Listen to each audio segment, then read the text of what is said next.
एक्सपेन्सिभको कुरा गर्ने बित्तिकै चाहिँ हामीले सबभन्दा अगाडि सम्झिने भनेको चाहिँ आइफोनलाई हो। आइफोन 14 प्रो म्याक्स अहिलेसम्मको सबैभन्दा मोस्ट एक्सपेन्सिभ फोन अहिले हामीले भनिरहेका छौँ र आज चाहिँ हामी एउटा यस्तो फोनको अनबक्सिङ गर्न गइरहेको छौँ जुन चाहिँ नर्मली देखिरहेको आइफोन 14 प्रो म्याक्स भन्दा पनि अझ एक्सपेन्सिभ फोन रहेको छ र आज चाहिँ हामी आइफोन 14 प्रो म्याक्सको गोल्ड एडिसनको अनबक्सिङ गर्न गइरहेको छौँ।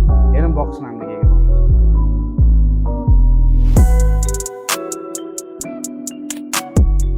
नमस्ते सबैलाई, मेरो नाम दिपेश, तपाईँ हेर्दै हुनुहुन्छ टेक्निकल च्यानल र आज चाहिँ हामीले आइफोन 14 प्रो म्याक्सको अनबक्सिङ गर्न गइरहेको छौँ। यो चाहिँ आइफोन 14 प्रो म्याक्सको पनि गोल्ड एडिसन रहेको छ। त्यसले गर्दाखेरि यसको चाहिँ बक्सको डिजाइन चाहिँ अलिकति डिफ्रेन्ट हुन्छ, जुन तपाईँले मेरो हातमा देख्न सक्नुहुन्छ। यसको तपाईँलाई सुटकेसको डिजाइनमा आउँछ यो बक्स चाहिँ, र यसको चाहिँ अब हामी अनबक्सिङ गर्न गइरहेको छौँ। र अनबक्सिङ गर्दाखेरि हामीले फ्रन्टमा एउटा लक पाउँछौँ। त्यो लक खोल्ने बित्तिकै तपाईँले देख्नुहुन्छ एकदम गोल्ड एडिसनको फोन जुन चाहिँ टलक्क गोल्ड टल्किएर बसिरहेको छ।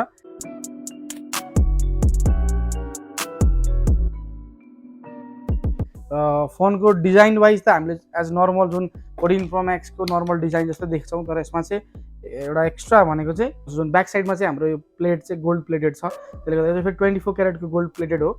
यसले गर्दाखेरि चाहिँ यो पछाडिको डिजाइन चाहिँ एकदमै एट्र्याक्टिभ देखिन्छ र यदि तपाईँहरू गोल्ड लभर हुनुहुन्छ भने तपाईँहरूको लागि चाहिँ यो फोन फेरि बेस्ट फोन हुनेछ। यसको प्राइसको कुरा गर्नुपर्दा चाहिँ यो अराउन्ड 3 लाखदेखि 3,50,000सम्मको प्राइस पर्न जान्छ नेपालमा। तपाईँले यदि किन्नु पऱ्यो भने चाहिँ यो अथोराइजली कम्पनीको थ्रुबाट आएको छैन, तर यो बाहिरबाट तपाईँहरूले एक्स्ट्रा छुट्टै अर्डर गरेर मगाउनु चाहिँ मिल्छ। त्यसले गर्दाखेरि चाहिँ यो अलिकति लिमिटेड नै हुन्छ र नेपालमा सायदै यो अहिलेसम्ममा 10 देखि 15 जनाको हातमा होला यो फोन। त्यसले भन्दा पनि धेरै यो फोन चाहिँ हामीले देख्न सक्दैनौँ, कसैको नि हातमा त्यति खासै यो भेटिँदैन। र अब चाहिँ हामी बक्समा चाहिँ हामीले के पाउँछौँ त्यो हेर्छौँ। हामीले चट्ट बक्स खोल्ने बित्तिकै यहाँ एउटा तपाईँको माथिबाट एउटा नर्मल्ली गोल्ड जस्तै प्लेटमा चाहिँ एउटा नर्मली प्रिन्ट गरेर राखिएको छ र यसमा के लेखेको छ भने तपाईँको सर्टिफाइड अथेन्टिसिटी भनेर लेखेको छ। This certified this product is genuine 24 carrot gold plated भनेर भनेको चाहिँ तपाईँको नर्मल यो जुन पछाडिपट्टिको यसको प्यानल चाहिँ जेन्युन 24 क्यारेटको गोल्ड प्लेटेड हो भनेर यसले भनेको छ। र यसमा अर्को हामीलाई के पनि भनेको छ भन्दाखेरि चाहिँ यदि तपाईँहरूको यो फोन पानीमा छिर्यो र पानी पस्यो भने चाहिँ त्यसको लागि चाहिँ कम्पनी जिम्मेवारी हुने छैन भनेर चाहिँ यसमा हामीलाई नोटिस गराइदिएको छ। त्यसले गर्दाखेरि तपाईँहरूले चाहिँ यसलाई चाहिँ स्विमिङ पुलमा डुबाएर फोटो खिच्न चाहिँ सक्नुहुन्न। त्यो चाहिँ एउटा यसको बेफाइदा रहेको छ। र तर त्योभन्दा बाहेक अरू कुरा हेर्ने हो भने चाहिँ looks wise it looks rich, होइन, एकदमै रिच देखिन्छ फोन चाहिँ। तपाईँको पछाडिपट्टिको जुन डिजाइनमा चाहिँ झन् यो तपाईँले रोलेक्स, हाम्रो चाहिँ यसमा रोलेक्स प्रिन्ट गरेको छ। यो चाहिँ तपाईँहरूको अब आफ्नो चोइस अनुसारले डिजाइन गर्न मिल्छ। यसमा चाहिँ रोलेक्स छ भने अब अरू पनि डिजाइन गर्न मिल्छ। कसैले नाम लेखेर डिजाइन गर्छन्, कसैले तपाईँको मर्सिडिज आफूलाई मनपर्ने ब्रान्डको नाममा डिजाइन गर्न मिल्छ। यो चाहिँ रोलेक्सको डिजाइनमा गरिएको छ पछाडिपट्टि चाहिँ। र अब चाहिँ हामी यसको बुट गर्छौँ र बुट गर्नुभन्दा अगाडि यसको हामी पोर्ट्स एन्ड बटनको कुरा गर्छौँ। एज अलवेज पोर्ट्स एन्ड बटनको कुरा गर्नुपर्दा मुनिपट्टि चाहिँ हामीले यसको लाइटनिङ पोर्ट पाउँछौँ, त्यसको साइडमा स्पिकर ग्रिल र अर्को साइडपट्टि चाहिँ हामीले माइक्रोफोन पाउँछौँ भने त्यसको माथिपट्टि पनि हामीले क्लिन पाउँछौँ। र यसको राइट साइडपट्टि चाहिँ पावर बटन छ भने लेफ्ट साइडपट्टि चाहिँ हामीले volume up and down button plus अर्को भनेको अलर्ट स्लाइडर यहाँ बाहिरै पाउँछौँ। यसको चाहिँ आइफोनको जुन पहिलेदेखिबाट नै भइरहेको फिचर्स हो। र यसमा 14 प्रो म्याक्समा अलिकति डिफ्रेन्ट हामीले के पाउँछौँ भन्दाखेरि चाहिँ अगाडिको जुन लुक्स हो त्यो जुन तपाईँले देख्नुहुन्छ अगाडि चाहिँ डाइनामिक आइलाइन भनेर चाहिँ तपाईँले देख्नुहुन्छ डिजाइन जुन एप्पलले तपाईँको यो जुन फोनको लन्चिङमा चाहिँ 1 घन्टा चाहिँ यसकै लागि ब्रिफिङ गरेको थियो डाइनामिक आइलाइनको बारेमा चाहिँ। फोनको बक्स चाहिँ यति ठुलो छ, होइन, तर अब हामीले बक्समा चाहिँ के पाउँछौँ भनेर हेर्नु पर्दाखेरि चाहिँ हामीले मुनिपट्टि चाहिँ एउटा नर्मल जुन केबल पाउँछौँ, जुन चाहिँ नर्मल्ली जुन 14 प्रो म्याक्सको गोल्ड एडिसन भन्दा अर्को नर्मल एडिसनमा पनि हामीले त्यही देख्थ्यौँ र यसमा पनि त्यही छ, USB type C to lightning cable.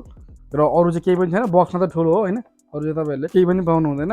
यो फोनको डिस्प्लेको कुरा गर्नुपर्दा चाहिँ यसमा चाहिँ हामीले 6.7 inch LTPO super retina display पाउँछौँ, जुन चाहिँ डिस्प्लेमा चाहिँ अहिलेसम्मको टप नच डिस्प्ले भन्न सक्छौँ हामीले यो फोनलाई चाहिँ। अब S23 अपकमिङ मोडल आइरहेको छ, त्योभन्दा अगाडिसम्म चाहिँ अहिलेसम्ममा डिस्प्लेको कुरा गर्नुपर्दा चाहिँ सबभन्दा टप डिस्प्ले यसलाई हामीले भन्न सक्छौँ। र यसको डिस्प्लेमा हामीले 2000 निट्सको पिक ब्राइटनेस पाउँछौँ, जुन चाहिँ अहिलेसम्मको सबैभन्दा हाइएस्ट निट्स रहेको छ। त्यसले गर्दाखेरि ब्राइटनेस वाइज तपाईँको डाइरेक्ट सनलाइटमा पनि एकदमै राम्रो ब्राइटनेस हुन्छ, तपाईँलाई कुनै पनि प्रब्लम हुँदैन यो फोनमा चाहिँ। यो फोनको वेटको कुरा गर्नुपर्दा चाहिँ 240 ग्राम यसको नर्मल एडिसनको वेट छ भने चाहिँ यसको चाहिँ वेटको कुरा गर्नुपर्दा चाहिँ 255 ग्राम यसको वेट रहेको छ। त्यसले गर्दाखेरि चाहिँ तपाईँको नर्मल एडिसन भन्दा चाहिँ यो फोन हातमा लिँदाखेरि अलिकति तपाईँहरूलाई वेटी चाहिँ फिल हुन्छ, किनभने गोल्ड एडिसन छ त्यसले गर्दाखेरि पनि होला सायद, होइन, अलिकति तपाईँलाई हेभी चाहिँ फिल हुन्छ हातमा लिँदाखेरि चाहिँ। तर मलाई जुन 13 प्रो म्याक्स, म चाहिँ पहिले 13 प्रो म्याक्स युजर थिएँ र 13 प्रो म्याक्सको कम्पेरिजनमा चाहिँ यो फोन चाहिँ मलाई अलिकति ह्यान्डी लाग्यो, किनभने यसको स्क्रिन टु बडी रेसियो अझ अलिकति राम्रो छ। यसको नचहरू पनि अलिकति सानो गरिदिएको छ, किनभने डाइनामिक आइल्यान्ड बनाइदिएको छ यसपालि, त्यसले गर्दाखेरि चाहिँ तपाईँको जुन नचको ठाउँमा डाइनामिक आइल्यान्ड भएको कारणले गर्दाखेरि चाहिँ स्क्रिन साइज अझ सानो भएको छ र स्क्रिन साइज त 6.7 इन्च नै हो, जुन 13 प्रो म्याक्सको पनि त्यही साइज नै रहेको छ। यसमा चाहिँ तपाईँको जुन स्क्रिन टु बडी रेसियो चाहिँ अलिकति कम भएको कारणले गर्दाखेरि चाहिँ यसको बेजल्सहरू एकदमै पातलो भएको कारणले गर्दाखेरि चाहिँ ह्यान्डी चाहिँ फिल हुन्छ हातमा लिँदाखेरि। यो फोनको अलवेज अन डिस्प्ले चाहिँ अलिकति एक्स्ट्रा छ, किनभने नर्मली हामीले स्यामसङको डिस्प्लेमा चाहिँ अलवेज अन देख्दाखेरि चाहिँ तपाईँको फोन चाहिँ ट्याक्क अफ हुन्छ, त्यसपछिबाट चाहिँ अनि फेरि अन हुन्छ नि त अलवेज अनको लागि चाहिँ। तर 14 प्रो म्याक्स आइफोनमा चाहिँ एप्पलले के गरिदिएको छ भन्दाखेरि चाहिँ तपाईँको स्क्रिन नर्मल स्क्रिन बलिरहेको छ भने चाहिँ अलवेज अन स्क्रिनको लागि चाहिँ त्यो स्क्रिनको जुन लाइट चाहिँ डिम भइदिन्छ, निमेर अन हुने होइन कि तपाईँलाई डिम मात्र हुन्छ। यो फोनको क्यामेराको कुरा गर्नुपर्दा चाहिँ यसमा चाहिँ हामीले ट्रिपल क्यामेरा पाउँछौँ, जुन चाहिँ एउटा मेन सेन्सर 48 मेगापिक्सलको छ, जुन लास्ट टाइम 13 प्रो म्याक्स भन्दा चाहिँ यसपालि चाहिँ अलिकति एप्पलले युज जम्प गरेको छ, जुन 48 megapixel as compared to 13 pro max 12 pro max भन्दा चाहिँ हामीले यसमा चाहिँ 48 मेगापिक्सल पाउँछौँ। मेन सेन्सर भने तपाईँको अल्ट्रा वाइड 12 मेगापिक्सलकै रहेको छ र तपाईँलाई जुन टेलिफोटो लेन्स पनि 12 मेगापिक्सलकै दिन्छ यसले, र यसमा हामीले लाइडर स्क्यानर पनि पाउँछौँ, जुन चाहिँ हामी 13 प्रो म्याक्स पनि पाइरहेको छौँ, सेम त्यही पाउने हो। र यसको चाहिँ अब हामीले भिडियो क्वालिटीको कुरा गर्नुपर्दा चाहिँ यसमा चाहिँ अलिकति इम्प्रुभमेन्ट प्रिभियसको जुन 13 प्रो म्याक्सको कम्पेयरमा चाहिँ के इम्प्रुभ गरिदिएको छ भन्दाखेरि चाहिँ अलिकति तपाईँहरूलाई जुन स्टेबिलिटी चाहिँ राम्रो बनाइदिएको छ पुरानो 13 प्रो म्याक्समा भन्दा चाहिँ। र सिनेम्याटिकमा चाहिँ तपाईँहरूलाई अप्सन पनि दिएको 24 FPS र 30 FPS दुईवटा अप्सन दिएको छ। र यसमा भनेको तपाईँलाई अर्को भनेको एक्सन मोड भनेर पनि एउटा भिडियो दिएको छ, तपाईँको एकदम ब्लग बनाउने मान्छेहरूको लागि चाहिँ एकदम त्यो युजफुल हुने मोड हो। तपाईँको एक्सन मोडमा चाहिँ तपाईँले यसरी हातमा लिएर चाहिँ तपाईँको भिडियो बनाउने बेलामा तपाईँले रन गरेर पनि बनाउन मिल्छ, त्यो बेलामा स्टेबलाइज चाहिँ त्यही अनुसारको एकदम राम्रो स्टेबलाइज गरिदिन्छ फोनले आफैले नै। त्यसले गर्दाखेरि चाहिँ तपाईँको जुन भिडियो क्वालिटीमा चाहिँ अझ इम्प्रुभमेन्ट देख्न सक्छौँ हामीले यो फोनमा, र क्यामेरा क्वालिटीमा पनि यसपालि इम्प्रुभमेन्ट देख्न सक्छौँ। नर्मल्ली अरू ब्रान्डहरू 200 मेगापिक्सलमा पुगिसक्यो, तर एप्पल चाहिँ भर्खर 48 मेगापिक्सलमा आएको छ। तर 48 मेगापिक्सल भए पनि अहिलेसम्मको इन्डस्ट्रीकै सबभन्दा बेस्ट क्यामेरा फोन चाहिँ हामीले यसलाई भन्न सक्छौँ, किनभने 14 प्रो म्याक्स चाहिँ ओभरअल रेटिङमा चाहिँ बेस्ट क्यामेरा फोनमै पर्छ आइफोनको 14 प्रो म्याक्स चाहिँ। सेल्फी क्यामेराको कुरा गर्नुपर्दा त्यसमा हामीले 12 मेगापिक्सलको सेल्फी क्यामेरा पाउँछ, जुन चाहिँ नर्मल्ली पहिले पनि 13 प्रो म्याक्समा त्यही सेन्सर रहेको छ, त्यसमा त्यही छ, त्यसमा खासै युज चेन्ज चाहिँ गरेको छैन। भिडियो क्वालिटीको कुरा गर्नुपर्दा चाहिँ यसको ब्याक क्यामेराले चाहिँ हामीले 1080p 30 fps 60 fps र 120 fps सम्म खिच्न मिल्छ भने 4K मा 30 60 fps को अप्सन पाउँछौँ हामीले यसमा, र सिनेम्याटिकमा चाहिँ 24 fps र 30 fps को रेकर्ड पाउँछौँ। यो फोनमा ब्याट्रीको कुरा गर्नुपर्दा चाहिँ हामीले 4323 mAh को ब्याट्री पाउँछौँ, र USB टु लाइटनिङ केबल जुन चाहिँ यसमा हामीले पाउने चार्जर भइहाल्यो। र यसको चाहिँ तपाईँको चार्जिङ टाइम हेर्ने हो भने चाहिँ अराउन्ड 1 आवर तपाईँलाई 45 मिनट्स जस्तो लाग्छ फुल चार्ज हुनलाई चाहिँ।